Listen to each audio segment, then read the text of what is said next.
السلام عليكم ورحمة الله وبركاته. اللهم صل وسلم وزد وبارك على سيدنا محمد وعلى آله وصحبه وسلم.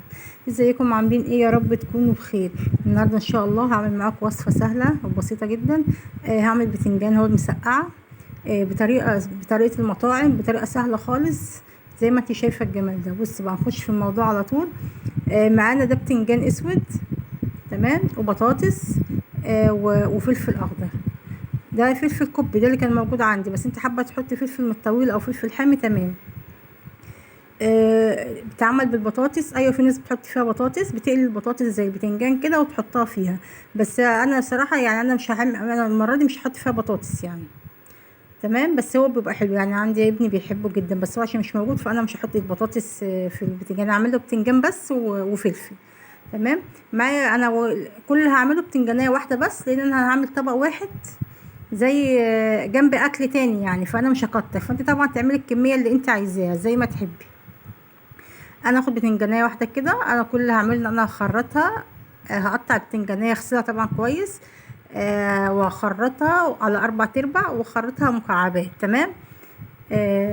حابه تقطعها نصين، ماشي. انا بقطعها كده يعني عشان تبقى القطعه قد اللقمه زي ما انت شايفه. بصي القطعه دي انا قطعتها على 4/4. قبل كل حاجه بتروح جايه رش عليها ملح زي ما انت شفت كده، بتروح برش عليها ملح وبسيبها تتنقع شويه في الملح بس. بتنزل الميه بتاعتها. الطريقه دي يا بنات بتخلي معاكي ما تشربش زيت خالص.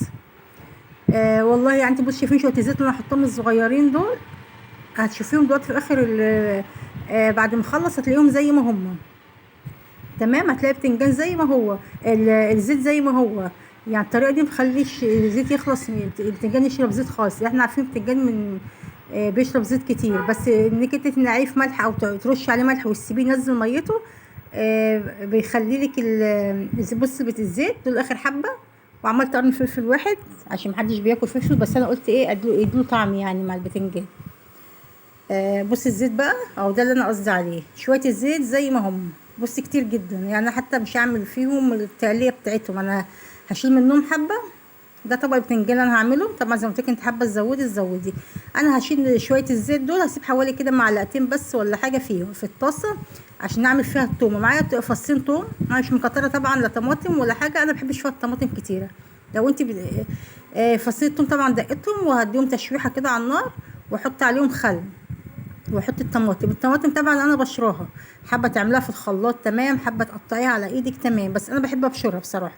ما بحبش المسقعه يكون فيها اللي هو صوص كتير او صلصه كتير يعني، بحبها ان هي تكون ناشفه منها فيها زي ما انت شفتها في اول فيديو كده، تمام.